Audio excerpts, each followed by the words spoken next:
Assalamualaikum warahmatullahi wabarakatuh. Balik lagi di channel Mang Adun. Apa kabar semuanya? Semoga baik-baik saja ya. Amin.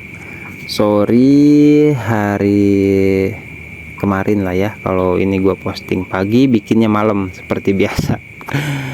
Jadi hari apa tadi ya? Hari Rabu ya. Tuh nggak sempet buat video karena kesibukan yang tidak bisa dipungkiri. Oke, nggak apa-apa lah ya. Ada beberapa informasi sebenarnya yang udah gua save, tapi ini ada informasi yang gua rasa nggak kalah penting, gitu kan. Jadi ya justru hal semacam inilah gitu yang harus kita selesaikan, gitu kan. Jadi informasi mah ada, udah gua save, tapi nantilah bakal gua share. Tapi ini juga salah satu masalah, gitu kan. Jadi ini yang sebenarnya sebagian dari informasi, tapi informasi itu yang harus diselesaikan, dicari solusinya, gitu ya. Itu jadi bisa kita pecahkan sama-sama. Itu ini bisa mungkin masuk di obrol asumsi, bisa gitu kan. Karena apa? Karena barangkali ada dari asumsi gua di sini yang mungkin ya, ini mungkin nggak sepaham sama yang lain, gitu kan. Jadi kalau misalkan yang lain ada pemikiran lain, ada asumsi lain, monggo silahkan masuk di komentar ya, kita ngobrol sama-sama. Ini gue mohon izin kepada Pak Hartomo ya, Pak Hartomo gitu. Jadi mohon izin gitu Pak Harto ya. Mohon izin sama Pak Harto, bahwasanya ini problemnya Pak Harto ini izin gua share ya, buat pengetahuan pionir yang lain. Intinya seperti itu ya Pak Harto ya. Gak apa-apa, barangkali ini masalah seperti ini bukan Pak Harto saja yang mengalaminya itu. Jadi informasi yang obrolan gua sama Pak Harto, terus sama Mbak Dwi Maulina Filzah juga ini bisa bermanfaat buat yang lain. Oke, ini jadi ceritanya itu masih di komentar Mbak Dwi Maulina ya, yang masalah di CBDC dan INF itu, IMF ya gitu. Jadi lanjut obrolannya, Pak Hartomo itu mengomentari di komentarnya Teh Dwi ya gitu, Dwi Maulina. Ini gue biasalah kalau udah malam ini karena lelah agak ngeplay gimana gitu. Oke, kita masuk aja langsung ya. Kata Pak Hartomo, nih Pak Hartomo apa tuh? Dartomo lah ya. Pak Harto aja kita singkatnya ya. Jadi kalau HP lama rusak, udah ganti HP baru, HP lama belum sempat hapus akun, apakah ngaruh dan dianggap akun ganda? Itu ya, Pak Hartomo mengawali obrolan seperti itu. Terus gue balas, di HP yang baru sudah KYC belum Pak? Itu poin pertama ya. Atau sudah KYC tapi belum migrasi nih. Terus katanya Pak Harto, sudah KYC tapi belum migrasi. HP lamanya nggak bisa hidup karena rusak, belum sempat hapus akun. Nah itu ya. Jadi kan namanya ini sebenarnya sering banget Mang Adun ingatkan ya, itu jaga perasa sandi kalau kata Kortim ya kan. Nah Mang Adun langsung masuknya ke jaga, disambung lah ya, dari jaga perasa sandi itu sama juga dengan jaga HP, itu termasuk salah satu kepentingan ya. Jadi jangan sampai rusak, jangan sembarangan dimainin sama anak-anak. Ini udah sering ya Mang Adun ingatkan gitu kan. Karena apa? Ya karena kalau sampai terjadi hal semacam ini gitu kan, ini resikonya ya ke kita juga gitu. Terus jadi sekarang satu akun ada di HP yang rusak dan HP yang baru, apa ngaruh itu? Begitu kata Pak Hartomo ya. Terus itu ada balasan dari gua. Aduh nggak sempet dibuka selengkapnya ya, lupa gua itu. Kalau menurut yang saya tahu dan merujuk pada yang pernah disampaikan oleh Kortim, soal KYC adalah sebuah bentuk keadilan bagi semua pioners. Itu bisa berarti satu HP yang bisa digunakan. Kita langsung OTW ya. Itu kok nggak selengkapnya sih. Dasar ini faktor lelah kayaknya ya. Kita langsung OTW ke sini aja lah biar lebih jelasnya. Tadinya mana itu? Jadi nah ini dia Pak Hartomo ya. Nah di sini sebuah bentuk keadilan bagi semua pioners itu bisa berarti satu HP hanya bisa digunakan untuk satu akun Pak. Ya benar, itu untuk keadilan. Kalau misalkan digunakan banyak akun di berbagai HP oleh satu orang, itu kan nggak adil, nanti yang lain nggak kebagian. Contoh seperti itu. Kalau menurut kejadiannya, maksudnya kalau kejadiannya seperti yang Pak Hartomo ya maksudnya alami ini, kalau menurut saya pribadi bisa terdeteksi sebagai akun ganda Pak, dan itu dianggap pelanggaran sama Kortim. Oke. Nah terus ini Mbak Dwi jadi komen lagi ya, soalnya ini masuknya di komentarnya Mbak Dwi ya. Dapat info sepertinya begitu, jadi ngaruh di KYC maupun migrasi. Tim rujukan ya maksudnya Mbak Dwi ini dapat info tuh sepertinya begitu ya, bukan dari channel Mang Adun aja nih ya, ini maksudnya. Jadi ngaruh di KYC maupun migrasi. Tim rujukan saya sudah KYC dan migrasi, saya pengundang belum, gara-gara ganti HP rujukan saya konsisten pakai satu HP. Nah mungkin Mbak Dwi juga ngalami hal yang sama. Ini masih berlanjut di komentar Mbak Dwi yang nah ini Mang nanya dong gitu, emang ngaruh ya kita mining pakai HP baru dengan akun lama? Itu terdeteksi menambang dengan 2 akun. Nah itu kan, jadi di HP yang lama itu masalahnya sudah dihapus belum, kan itu dalam maksudnya gini, hapus atau bukan berarti hapus aplikasi ya. Kalau kita misalkan bisa hapus uninstall aplikasi itu mudah gitu, tapi yang penting itu hapus akun atau keluar dari aplikasi itu ada opsinya ya. Itu waktu itu sempet lah, cuman gua ngeliat postingan maksudnya mau dibawa ke sini, ini sih sama aja ngajarin, pikir gua seperti itu, tapi ternyata itu bisa bermanfaat ya gitu, keluar dari akun lama gitu kan, atau di HP yang lama untuk kembali nambang di HP yang baru dengan akun yang sama gitu ya, bisa dipahami ya. Tuh, jadi kalau misalkan belum keluar akunnya di HP yang lama, yaitu HP yang lama berarti masih aktif akunnya gitu loh. Oke, terus lah gimana HP lama udah nggak bisa hidup, itu masalahnya ya. Jadi gini Pak Hartomo ya, kalau misalkan nggak bisa hidup itu kan problemnya apa karena baterainya, atau memang sudah nggak bisa hidup total karena mesinnya, atau rusak, atau karena apa, kan gitu kan ya intinya. Jadi kalau misalkan harus dibongkar itu mustahil, itu ngerinya ya kan ada istilah flash. Kalau misalkan itu biasanya pernah gue ngalamin itu HP nggak bisa hidup, terus akhirnya di flash, kehapus semua aplikasi. Nah kalau misalkan kehapus aplikasi masih mending kita download di HP yang lama. Ini kalau misalkan HP lama hidup ya gitu, kita masuk ke HP lama terus download aplikasi lagi. Nah terus itu tinggal masukin akun lama ya kan, terus habis itu keluar. Syukur-syukur kalau misalkan ketika kita download aplikasi Pi Network kita sudah langsung mining gitu kan. Nah berarti itu udah akun lama tuh gitu kan. Ini kalau HP-nya hidup gitu ya. Kalau HP-nya nggak hidup kan repot ya. Itu berarti itu akunnya belum keluar, itu belum dinonaktifkan lah di HP yang lama. Terus katanya Pak Hartomo nih, kalau dianggap ganda kan cuma satu cuma satu nomornya kali ya maksudnya. Kalau banyak terjadi HP rusak gimana? Kalau banyak terjadi HP rusak nggak bisa hidup.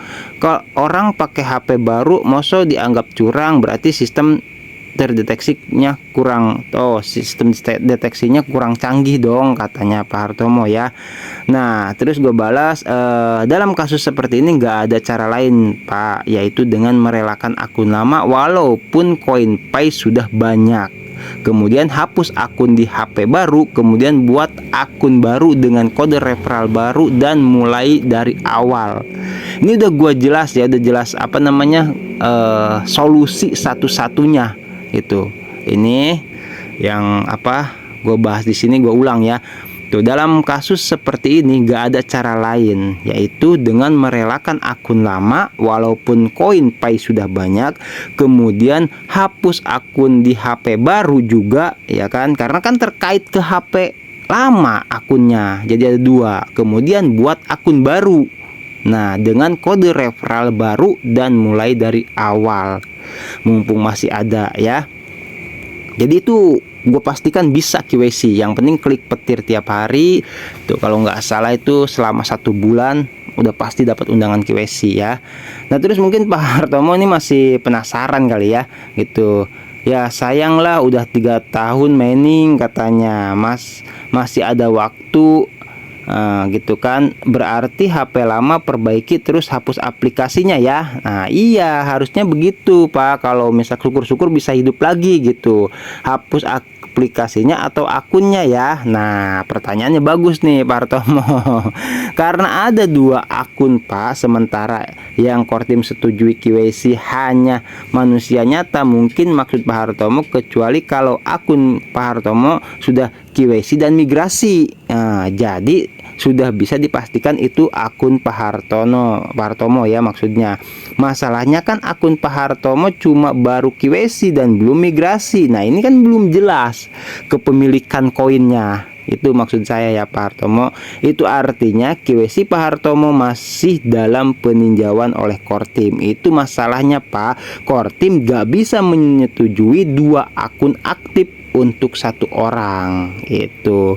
Jadi kata Pak Hartomo salah satu harus dihapus akunnya ya, atau aplikasinya, yaitu akunnya itu. Percuma aplikasinya dihapus kalau akunnya nggak dihapus atau keluar ya gitu ya Pak. Begitu seharusnya, 1 orang 1 akun. Nah karena gue ini dalam sesi ngobrol asumsi ya, di channel Mang Adun ada banyak sesi lah, itu barangkali gitu loh, barangkali informasi dari gue ini atau asumsi gue ini nggak kuat. Gue udah coba cari-cari informasi tambahan untuk memperkuat asumsi gue ini ya. Itu kita bisa lihat di sini, mana. Nah, beberapa pioner yang berasumsi sama bahwasanya ini benar-benar untuk menyatakan loh ya, untuk menyatakan kebenaran bahwasanya informasi ini juga benar dari Kortim, seperti itu. Kuat kalau misalkan gua doang yang berasumsi, mungkin ya dianggapnya oh itu mah asumsi aja kali, harus 1 orang 1 akun gitu kan. Nah tapi karena memang dari Kortimnya seperti itu gitu kan itu. Nah ini untuk memperkuat gua ambilkan beberapa informasi dari pioner yang lain, bahkan dari banyak lah ya. Kita bisa baca di sini lebih jelasnya ya. Nah, tujuannya sebagai mata uang yang cenderung stabil, tidak seperti barang dagangan yang fluktuatif, karena diberdayakan oleh para pemilik koin, bukan oligarki seperti koin sebelumnya. 1 akun hanya untuk 1 orang. Itulah maksud KYC sentralisasi. Tidak boleh pelaku kejahatan internasional masuk. Ya, ini bahkan postingan lama tuh, 24 Agustus 2022, udah mau setahun ya. Gak apa-apa, gua ini informasi ini berarti udah lama gitu loh. Gua ambil ke sini untuk memperkuat. Terus KYC saya belum berubah jadi lolos lagi, tetap menunggu katanya ya. Meskipun akhirnya harus dibakar akun saya karena dianggap akun palsu atau akun robot atau seperti apapun, menginfokan penetwork ke orang tetap saya lakukan. Tetap sabar, tetap klik petir tepat waktu. Nah ini nih asumsi seperti ini nih. Kalau kata gua sayang ya gitu.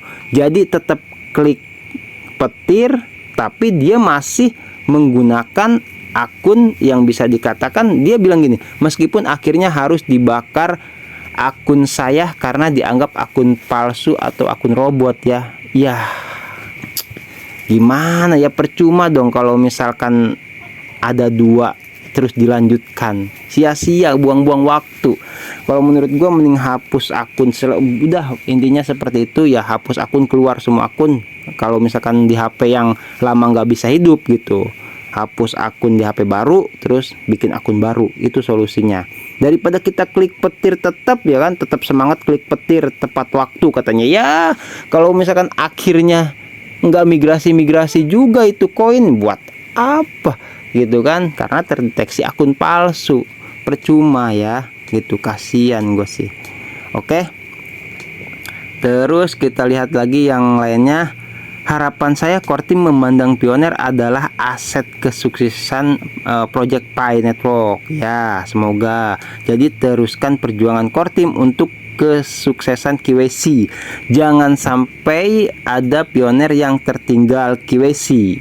Satu orang pun kecuali akun palsu harus di-delete atau dihapus ya. Nah, itu ya. Jadi ada akun palsu ya harus dihapus memang gitu. Terus ini ada lagi ya. Saya lihat beberapa orang yang join masih pakai akun ganda bahkan lebih. Ngeri itu kalau lebih ya, ganda aja udah ngeri apalagi lebih. Percuma tuh kan, benar, karena pada akhirnya nanti akan ada KYC di mana satu nama satu ID ya, identitas ya gitu, hanya dapat klaim satu user saja. User tuh pengguna ya, seperti itu. Oke, ini udah jelas ini. Terus ada lagi untuk memperkuat dan harap dipahami baik-baik untuk saat ini dalam proses koin Pi bermigrasi ke wallet diperketat oleh core team supaya tidak terjadi kesalahan dalam proses koin bermigrasi ke wallet akun Pioneer yang terdeteksi melakukan kesalahan dalam prosedur Pi Network dan mempunyai akun palsu. Nah ini ya diperketat nih ya, karena apa ya, daripada terdeteksi gitu kan. Jadi harap bersabar menunggu proses sampai selesai. Jika akun tidak terbukti melakukan kesalahan, nanti akan kembali ke antrian koin Pi bermigrasi ke wallet ya. Tuh, terus nah ini yang terbaru loh, tanggal berapa nih, 18 Juni ya, baru beberapa hari lah itu. Jangan khawatir, Anda tidak sendirian. Baru 3-5 juta orang yang sudah menyelesaikan KYC sejauh ini. Artinya masih ada 40 juta lagi yang belum. Oh, emang sedikit, pusing itu ngurus orang sebanyak itu, ada ya gitu. Core team itu ngeri lah pokoknya tugasnya. Tim Picor bekerja keras untuk menyelesaikan masalah KYC sehingga kami dapat melanjutkan ke open mainnet. Mari tetap tenang dan lanjutkan menambang ya dengan akun asli. Intinya seperti itu. Oke ya, kiranya udah cukup sampai di sini aja. Mudah-mudahan bisa dipahami ya kesimpulannya itu. Kesimpulannya itu yaitu ya, harus akun asli, satu orang satu akun. Kalau misalkan HP-nya rusak gitu kan, terus akunnya tertinggal di HP yang rusak, tolong segera atau semoga bisa dihidupkan lagi. Terus gimana kalau nggak bisa hidup? Nah itu yang ngeri ya. Jadi akunnya itu masih tetap aktif di HP lama dan kita nambang di HP baru juga, ya gua katakan sih percuma ya gitu. Karena apa? Karena akun di HP yang lama masih aktif gitu. Solusinya gimana? Yang tadi itu solusinya, kita harus hapus di HP yang baru juga, karena kan HP lama udah nggak bisa hidup tuh. Hapus akun Pi Network di HP baru, ingat itu ya. Terus lebih baik gitu kita bikin akun baru dengan kode referral baru dan mulai dari nol. Itu yang pertama. Yang kedua, kalau misalkan HP-nya bisa hidup ya, segera hapus akun lama di HP yang lama. Oke, sehingga yang nantinya dijadikan proses KYC untuk migrasi ya, syukur-syukur sudah KYC migrasi itu bisa benar-benar terdeteksi tidak ada akun ganda gitu loh ya. Semoga bisa dipahami nih. Kalau misalkan ada obrolan ya, obrolin aja di komentar ya gitu. Jadi kalau misalkan ada yang mengadun kurang jelas atau mau ditanyakan, ngobrol bareng-bareng aja. Itu sih mengadun sih seperti itu ya. Oke, kiranya semoga bisa dipahami penjelasan masalah serius ini. Kalau gue bilang ini masalah serius ya.